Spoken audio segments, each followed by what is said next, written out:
कामना से हमें किन देवताओं की उपासना करनी चाहिए?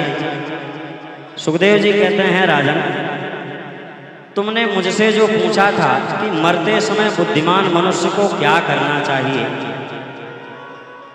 तो देखो सुनो, जो ब्रह्म तेज का इच्छुक हो ना, वह बृहस्पति जी महाराज की उपासना करे।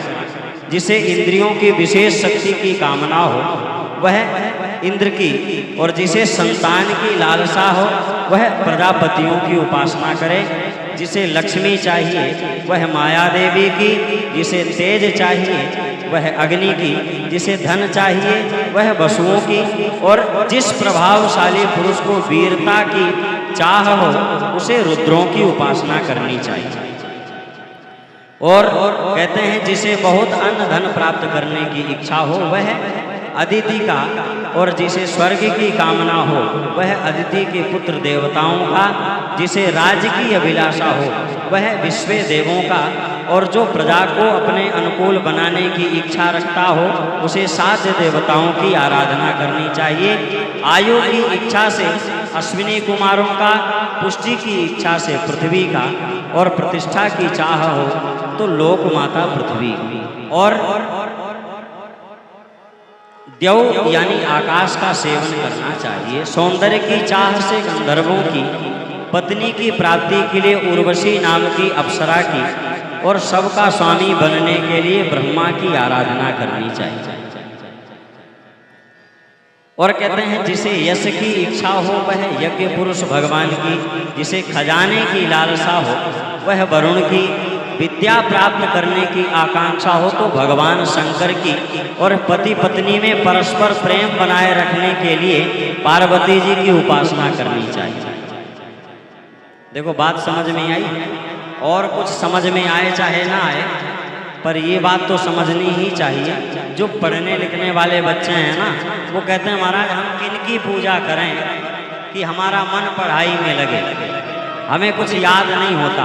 अभी पहले ही दिन एक कोई लड़का गया हमारे पास, 15-16 साल का, बताया, मैं 7वीं 8वीं कोई ऐसी क्लास बताया। बोला, महाराज मुझे एक समस्या है। मैंने कहा, क्या समस्या है? बोला, मेरा पढ़ाई में मन नहीं लगता। मैंने कहा, मोबाइल कितनी देर चलाते हो? बोला, मोबाइल तो बहुत चलाता हूँ। बोला, मुझे कुछ याद नहीं होता। मैंने कहा, याद करने में कितना समय लगाते हो? दिन भर में याद करने में कितना समय लगाते हो?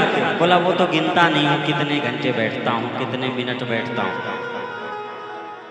मैंने कहा, अपने दिन का शेड्यूल बताओ। बोला, सुबह जगता हूँ, भला कोचिंग जाता हूँ, भला कोचिंग जाता हूँ, वहाँ से आने के बाद क्लास में चला जाता हूँ, स्कूल चला जाता हूँ, वहाँ से आने के बाद क्या करते हो? थोड़ा मोबाइल चलाता हूँ। मैंने कहा, थोड़ा मोबाइल चलाता है कि ज़्यादा मोबाइल चलाता है? मैंने कहा, मोबाइल देता कौन है? बोली, मम्मी का मोबाइल है। मैंने कहा, तुम्हें ये पता है कि मोबाइल के कारण तुम्हारा पढ़ाई में मन नहीं लगता है? हाँ पता है। फिर मैंने कहा, उसको छोड़ भी तुम ही सकते हो, कोई और नहीं सुधार सकता है। बोला, कुछ याद नहीं होता। तो याद कहाँ से होगा? देखो, मोबाइल का एक सबसे बड़ा नुकसान, मोबाइल के फायदे तो अनेक हैं, पर इसका सबसे बड़ा नुकसान पता है क्या है? जो व्यक्ति ज़्यादा मोबाइल का यूज करता है ना, उसकी सबसे पहला लक्षण है, उसकी बोलने की टेक्निक खत्म हो जाती है, वाचाल शक्ति उसकी समाप्त हो जाती है। आप कभी अनुभव करना, ये हंसने की बात नहीं है, आप ध्यान दो, गौर करो। जो बच्चा आपका सबसे ज़्यादा मोबाइल चलाता है, उसको आप कोई, जैसे आपके घर में कोई मेहमान आ जाए, उसको आप बैठा दो कि बेटा अंकल जी के पास में बैठो, 10 मिनट बात करो, हम अभी आ गए, तो वह बच्चा 10 मिनट उनसे बैठ करके हाल चाल नहीं कर सकता है।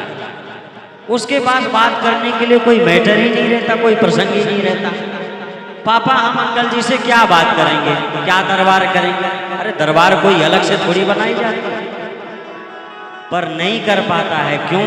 क्योंकि उसका पूरा दिमाग मोबाइल में घुस गया है, उसके दिमाग में मोबाइल ही घुसा पड़ा है। और ऐसे बच्चों में चिड़चिड़ाहटपन भी बहुत ज़्यादा आ जाती है। ऐसे बच्चों को यदि कुछ बोलो ना, तो अकारण उन्हें क्रोध आता है।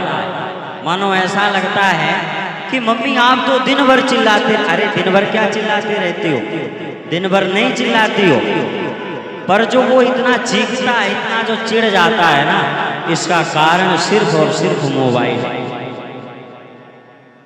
तो अपने बच्चों को थोड़ा एक समय तक मोबाइल से भी दूर रखना चाहिए। कहते हैं जिसको विद्या की कामना हो उसको भगवान शिव की आराधना करनी चाहिए और थोड़ा मोबाइल देवता से भी दूर रहना चाहिए, क्योंकि इनकी कृपा बहुत जल्दी होती है।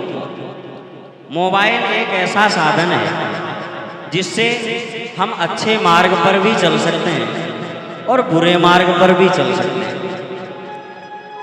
मोबाइल के दो रास्ते हैं। अब अच्छे पर जाना है या बुरे पर जाना है वो तो हम स्वयं तय करेंगे ना, कि कोई और नहीं। मोबाइल खराब चीज नहीं है। पहले के समय में जो महापुरुष लोग हुआ करते थे, कितनी कथाएं, कितने भजन, जीवन बिता देते थे अपनी डायरियां बनाने में। आज कोई भी भजन हो, हम लोग कोई भजन की पुस्तक लेकर के नहीं बैठते, मोबाइल में डालो तुरंत लिरिक्स सामने खुल करके आ जाता है। तो मोबाइल का अच्छा भी उपयोग है, पर जो नहीं समझते हैं ऐसे बच्चों से मोबाइल को दूर भी रखना चाहिए। कहते हैं विद्या की कामना से भगवान भोलेनाथ की उपासना। और देखो एक समस्या आजकल सबसे ज़्यादा चलती है, महाराज हमारी और इनकी बनती नहीं है, हमारी और इनकी बनती नहीं है। जब देखो तब बिगड़ी ही रहती है। आज ही कोई माता जी बोल रही थी महाराज कि चलो हटाओ, किसी के विषय में क्यों बोलो। पर देखो यदि पति पत्नी में परस्पर प्रेम चाहते हो तो भगवान शिव का और माता पार्वती का,